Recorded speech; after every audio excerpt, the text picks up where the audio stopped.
point. It's like, I want to own my shit. And game companies remove games all of the time. This has happened to me a times where I'm like, I want to listen to that song, and it's removed. So it's like, okay, well, that's great. But now is the time for any passionate game report behind this. He recently posted an hour-long video detailing basically the start and the end of the entire movement. It's a really good watch. I'll have it linked in the pinned comment, but I'll let Ross sum up.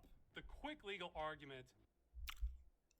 I see zero reason to sign off on that petition. Like, if you're in the UK, sign off on that one. Is somebody outside of the EU able to sign that thing in the first place? That's what I'm curious about.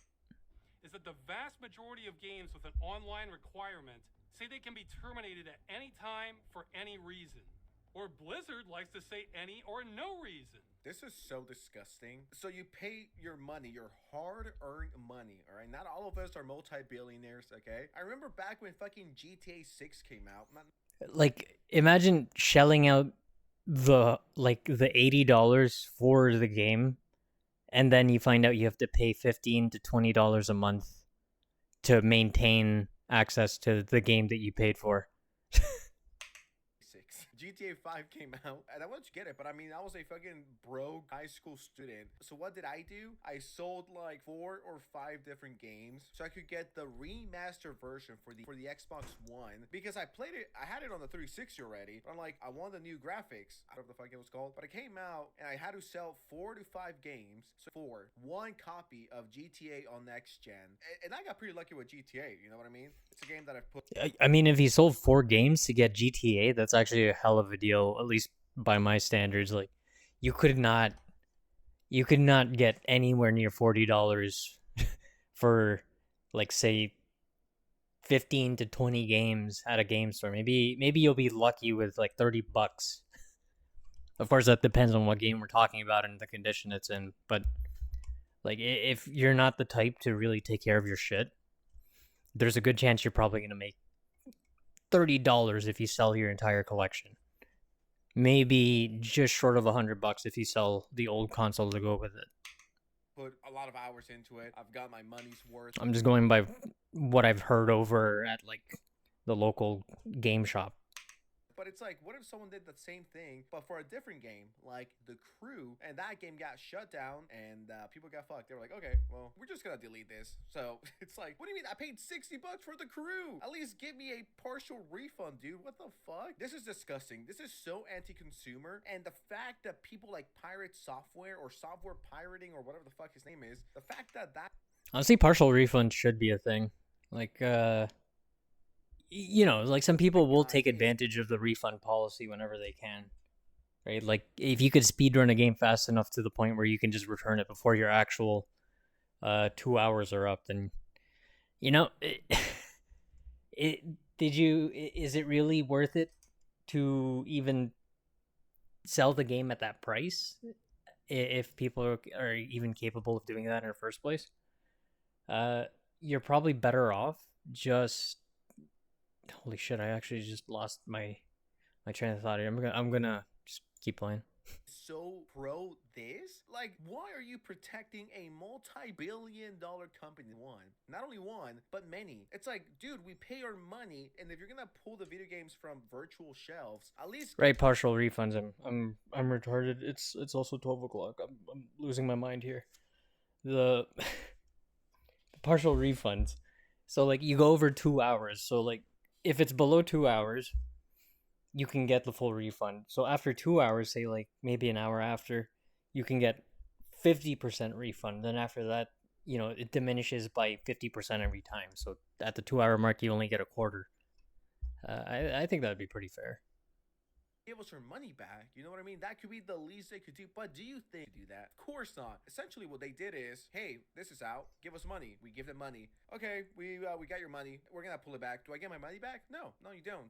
Okay, but can I play the game? No, you don't play the game either. Did I just get fucking robbed?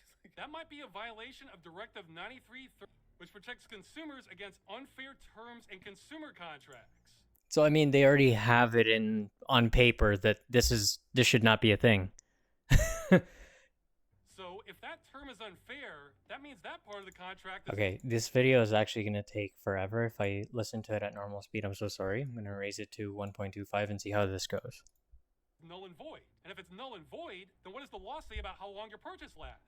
Well, it doesn't. That's the whole mess. What a horrible, evil man. Over this guy wanting to save all of us some money. Has this guy even considered? Yeah, fuck this guy. How dare he keep money in our pockets? Multi-billion-dollar corporations? Think of the corporations, man. Think of Ubisoft. Think of Microsoft. Think of Epic Games. These small indie companies, man. Think about them. Not the average person like you and I. Think about the billionaires. Billion-dollar EA, of course, and Activision.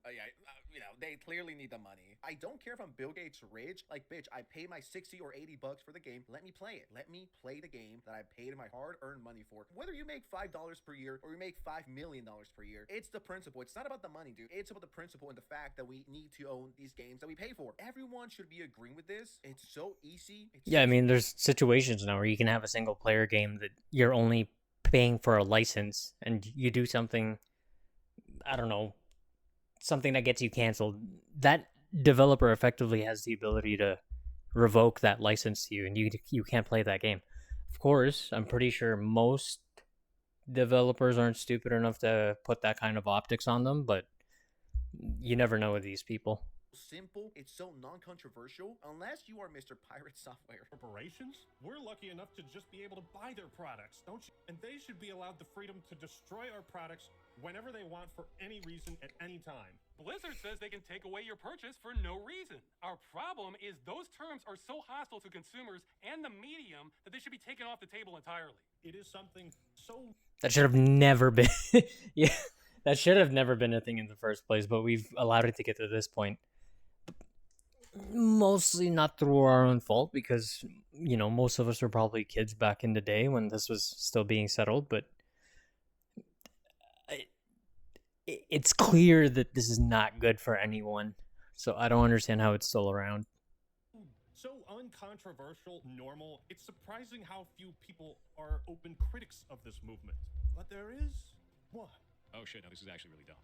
It's used car salesman garbage. This is shit. It's shit.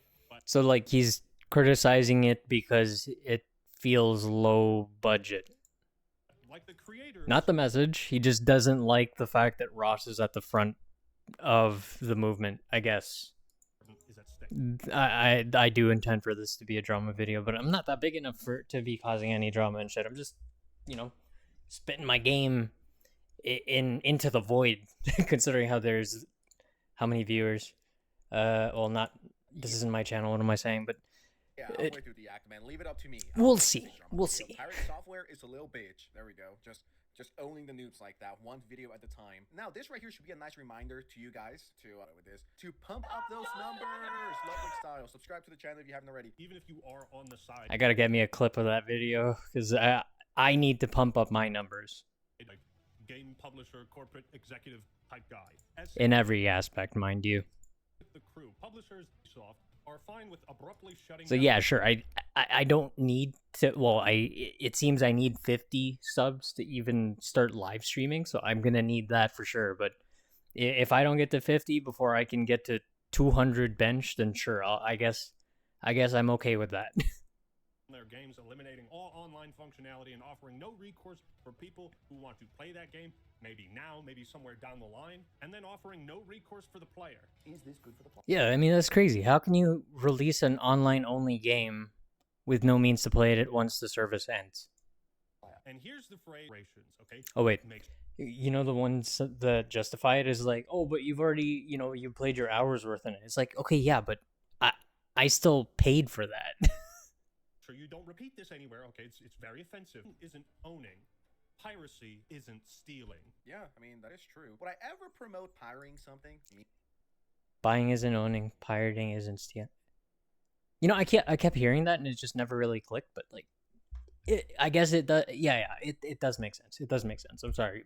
I kept hearing it. I've just never really taken the time to digest it, but yes, it does make sense. Oscar, Sans? No, Which means I've effectively not been stealing throughout my youth, like before, like in high school. It's like when you have a part-time job, you can't really afford every every video game here and there. So what do? You gotta pirate sometimes. I would want everyone to give their money to multi-billion-dollar corporations, the money that you guys work so hard for. It's like, Of course, I'll never mention which games I've pirated. this way, you know, like all jokes aside, we should give them that same energy back. I don't give a fuck. I'm not saying this is everyone, but you guys clearly do not care about the people. All you guys see are profits and numbers, and I get that you're a company, you need to make money, but for you to just be like, But hey, I mean, if the game was good enough, I would eventually buy the game. Let's put it that way, right? It's like I wanted to sample the game, and sometimes, you know, they had really good anti-piracy measures where, you know, the game detects the fact that it knows it's a pirate and fucks with you in a way. I tried it for those reasons too. Like, I would just pirate it because I wanted to know what ways they would fuck with you. Like, in some cases, they would just make the game completely unplayable, or you can't finish the tutorial, can't finish the first level, you can't progress at all, like in a lot of cases. So maybe I'll probably deep dive into anti-piracy measures back in the day, but nowadays it's pretty straightforward. Everything is online only, so as soon as you log in, they'll find out you're stealing a copy, unless you have a crack. But if you don't know what you're doing, you're gonna get caught. all right, we'll take your $60. Okay, we're gonna shut the game down, and you're not gonna get anything back. It's like, what the fuck? And yes, your ISPs will also get a notice sometimes. If I buy something, I'm not owning it, right? Is that the new meta here? Is that what we're doing here? At that point, you know, once again, I'm not saying you shouldn't pirate, but when companies treat you like this, you know, you gotta do what you gotta do. Use common sense, guys. Common sense. Here's a list of some popular games that are all at risk of being destroyed at some time in the future. The Stop Killing Games movement sees any of these being destroyed as a problem, and they're exactly the kinds of games that would start being protected if the initiative passed. There's no way to be against the Stop Killing Games movement in a way that is pro. Wait. If passed. There's no way to Stop Killing Games. Stop Killing Games. So all okay, yeah. So these are all live services. Gotcha. These being destroyed as a problem, Sorry. and they're against the Stop Killing Games movement in a way that is pro-gamer or pro-gamer. And if it ain't pro-gamer, then I'm a big hater. Stop Killing Games was stuck on 400,000 signatures for months, and it seemed all hope was lost. Until Credit for this until we had a villain to unite us, apparently. Let's talk about software. Now, unfortunately, Ross had done just about enough to push to get those 1 million. And this guy is one hell of a diplomat. Very nice demeanor, passionate about games, doesn't really show any malice, hatred, contempt towards publishers or anyone. In fact, you'd be hard-pressed to find anyone that could actively dislike a guy like Ross, let alone publicly. Okay, I really don't want to do this next part, but it's become a liability for the campaign for me not to. Our biggest critic by far is YouTuber and streamer PIRATESOFTWARE. If your only exposure... Oh damn, he actually did call him out. Interesting. Stop Killing Games has been this video. Mind you, I'm learning about this as I go, because I'm not really, you know, dialed the fuck in, but I am digesting it through other YouTubers. I intend on eventually becoming a slop tuber, but in the meantime, it's what it is. Video, then you've been misinformed. This video is by someone who does not understand the campaign, has been trying to stop it, and has been making up... Does he not understand it, or does he understand it but he just doesn't like it? ...up what it is about. Let's get scurvy, gentlemen. Yeah, I don't know if you guys could tell, but it's software. This is like my first time hearing about this guy, and from what I've seen and from what I've heard, this guy is just some guy that loves video. Like, this guy's videos look like mine, but he has an audience and he knows actually what he's talking about. So he totally deserves whatever he has over here. And look at that. Look at that. 269 videos. I've got 3 of them. 3 of them are fuck. Like 3 out of 3 videos are fuck. Right now this will be the 4th, so hopefully it'll be a 1 out of 4 situation where, you know, people can actually digest one of my videos. Here we go. And wants to keep them alive for other people. It's not like he's naming his favorite games and doing it for himself. And even if he was, who the